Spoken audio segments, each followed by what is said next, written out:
Have you ever thought about how we work or do anything? I'm asking about the mechanics behind every simple or complex action we perform through our body. From waving the hand to complex dance moves, from walking to running or swimming, from speaking syllables to singing songs. How do we do everything? Well, there are two aspects involved here: the subtle, inherent intent and the external physical action. As the first step, an aspect of your mind decides what it wants you to do, and then you actually do it. You manifest the subtle intent into a physical action, right? When you move your hand or perform any physical action, it's simply because of the inherent potential energy of the hand, which gives you the capability to move. But this energy cannot do anything unless you generate an intent to do it and your hands take instructions from your brain, isn't it? What it means is, anything that you do is present inside you internally in the unmanifest form before it is manifested into an external action. Just as a tree lies in the seed in the unmanifest form, your thoughts stay in the unmanifest form before you express them as words. And the power in your muscles lies in the unmanifest form unless the hand moves to do something externally. Now there is an important point to understand here, which is, unless the external manifestation happens, the power in your hands and your conscious intent are one entity. As you move your hand to manifest its power, essentially the energy is separating from the intent. Same is the concept of the two fundamental aspects of the creation of this universe. The Supreme Consciousness has all the unmanifest creation inherent in it. But the manifestation of this creation starts only when energy or Shakti, the dynamic aspect of creation, starts to separate from Shiva, the passive aspect. If you want to know more about these two aspects, Shiv and Shakti, or consciousness and energy, I have covered them in my 2nd and 16th episodes under the topics What is Yoga and Shiv and Shivling. Now coming back to the analogy, once I start moving my hand for a simple action, it's just a matter of increasing the complexity and I can do many more things with it, isn't it? Similarly, when Shakti manifests into the creation, starting from the simple, more and more complex forms of life come into existence. One thing causes another. One simple element leads to the creation of another complex element, and this is what we call the cause and effect principle. Sankhya Darshan describes 24 elements of the manifest Prakriti in the process of creation. Tantra Darshan elaborates a bit more and describes 36 elements. Of course, not in contradiction, it just adds finer details. But don't worry, we'll not go into that much detail. We'll understand some of the most commonly talked about elements today and in the upcoming episodes. It's pretty obvious that any creation happens from subtle to gross. So in the beginning, the elements are more subtle and less physical, but as we move forward in the process, they become more and more physical in nature. The last 5 elements which are completely physical are the elements which are more commonly known as the Panch Tatva or the Panch Mahabhuta. I'm sure you have heard about Akash, Vayu, Agni, Jal and Prithvi, or the ether, air, fire, water and earth as the 5 elements that make just everything we see in the world. Before it sounds like an exaggeration or a superficial statement, as to how everything in the world can be formed with just 5 elements, let me tell you, when I say elements, it doesn't mean the chemical elements. The elements that we are talking about here are the most fundamental to the creation of the whole world. Let's see how. Just think about how you perceive the world. You perceive everything in the physical world around you with just 5 sense organs. Your eyes, nose, ears, tongue and skin.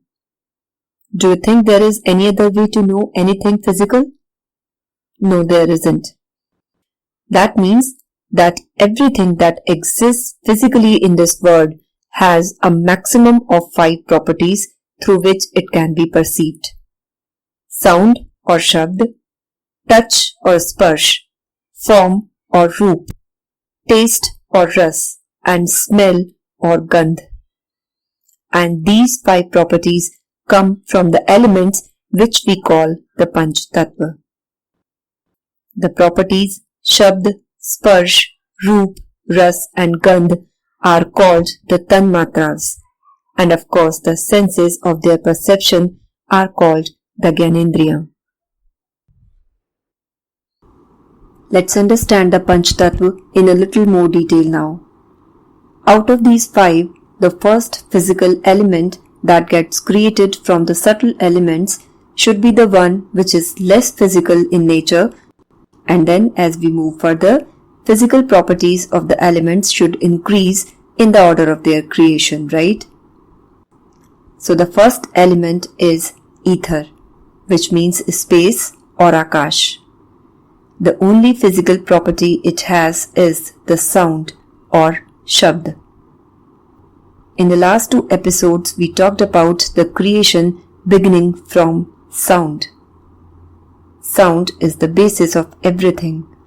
All forms of life are just different vibrations, and so essentially everything has sound as the basic property. So everything has ether or akash as its inherent element. The next element is air or vayu. Other than sound, it has one more property of touch or sparsh. You can feel the air, right? So it's slightly more physical than the ether.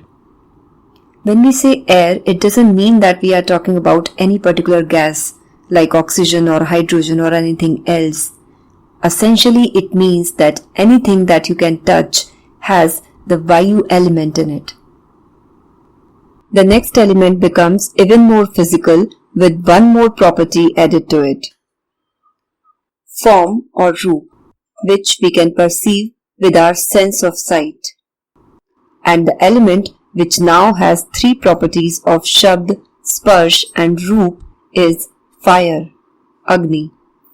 You can't see air, but you can see fire because it has a form. So anything that you can touch and see has the Agni Tattva in it. Of course, everything has a sound also, but you may not be able to perceive the sound because of your limited audible range. The next one gets one more property of taste or ras. And the element that now has 4 properties is water or jal. The last one, the earth or prithvi, gets all the 5 properties by adding the property of a smell or gandh. Now this element becomes the most physical in nature, having all the 5 physical properties which can be perceived by the 5 senses. That's all that is needed to create this world. What a beautiful creation it is. With just 5 elements, such a variety of lives is created, isn't it? If it's difficult for you to perceive it, then let's draw a loose analogy with electrons, protons and neutrons. They are not the most fundamental elements because they can be broken into more fundamental ones, but they are good enough to understand the concept. It takes only 3 elements in certain numbers and arranged in a certain fashion to create all chemical elements we know of. with such a huge variety of chemical and physical properties. It's only one single element of carbon which makes the coal and the diamond, just with a different set of configurations inside. And it's just 5 physical elements arranged in different proportions to give the 5 properties of perception to everything in this world. From subtle, we move towards the gross by adding more and more physical properties. Here I would like to clarify one thing. When we say Earth, many people confuse it with planet Earth, which is incorrect. When we say the element Earth, we mean anything which has all the 5 properties through which it can be perceived. For example, our bones, muscles, flesh, all are composed of the Earth element. Now just imagine if we leave planet Earth and travel in space or go to Mars, would the material in our body change? Will it become the Mars element from the Earth element? No, right? So don't confuse the Earth element to be planet Earth, which itself is made up of the 5 elements, of course. Same is the case for other elements as well. Space element is everywhere, not just in emptiness. Air element is not just the blowing air, and Agni is not just the fire with the flame. Anything that you perceive with the sense of sight has a fire element, even if it's a soothing flower. Now let's recall our 6th episode when we talked about chakras. I hope you remember the sequence in which the chakras get created as the energy or Shakti traverses down to manifest itself to give us this physical body. And as I said before, when something subtle gets manifested into physical, then of course in the start it would be less physical and more subtle, and in the end the equation will be reversed. It will become more physical and less subtle. So the upper chakras represent the subtle aspects, and as we move down, they get associated with physical elements starting from less to more gross elements. Starting from the top, the Sahasrar and the Ajna Chakra do not associate with any of these 5 elements because they do not represent the physical aspect. The next in the sequence are the Vishuddhi or the throat chakra, Anahat or the heart chakra, Manipur or the solar plexus, Swadhisthana or the sacral plexus, and the Mooladhara or the root chakra, and they associate with the 5 elements in their sequence of creation. So the Vishuddhi chakra is associated with the first element ether, which has just one physical property.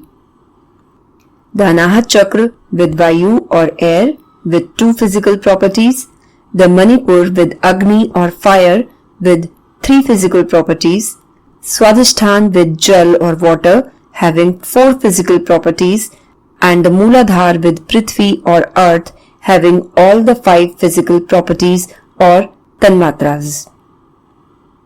As the ether element has the property of sound and it is our entry into the physical domain, no doubt that the Vishuddhi chakra governs our ability to interact with the world and controls our expressions and communication as well. And the last one, the Mooladhara chakra, which associates with the last and the most physical element of earth, connects us strongly with this physical world and brings inertia and stability to the body. These 5 elements are also associated with our 5 fingertips. And so by joining our fingertips in certain ways, which we call mudras, we can control or balance these 5 elements and the aspects related with them in our body. Starting from the thumb towards the little finger, the elements associated with the fingers are fire, air, ether, earth, and water in that sequence. In some future episode, we'll cover how to control these elements with specific Hast mudras.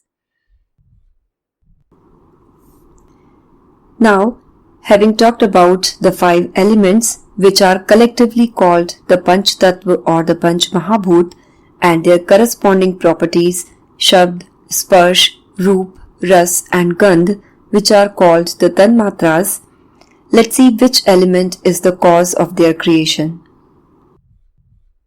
Being physical in nature, they evolve from tamasic Ahamkara. The 5 organs of their perception, the sense of hearing or shravan, the sense of touch or tvacha, the sense of sight or chakshu, the sense of taste or jivha, and the sense of smell or ghran are called the Gyanendriya. These 5 senses of perception and the 5 senses of action evolve from Sattvic Ahamkara. Now, if you are confused as to how Ahamkara can be the cause of the evolution of the senses and their objects of perception, then don't worry. This is what I am going to talk about next. You must have heard from many people that you need to leave your Ahamkara or ego to reach God. And people interpret it in the way that we need to be polite, humble, soft-spoken, and sometimes literally weak in order to become spiritual. This is a highly misunderstood definition of spirituality. And one of the reasons of this misbelief is the misunderstanding of the term Ahamkara. In the next episode, we'll talk about it. Be ready to get your myths busted as I'll explain what Ahamkara is and how it is the cause of the generation of the senses of perception, 5 senses of action, the Panch Tattvas and their 5 properties. Some of you might be surprised to know how incorrectly we understood the term Ahamkara. Stay tuned and have a nice time.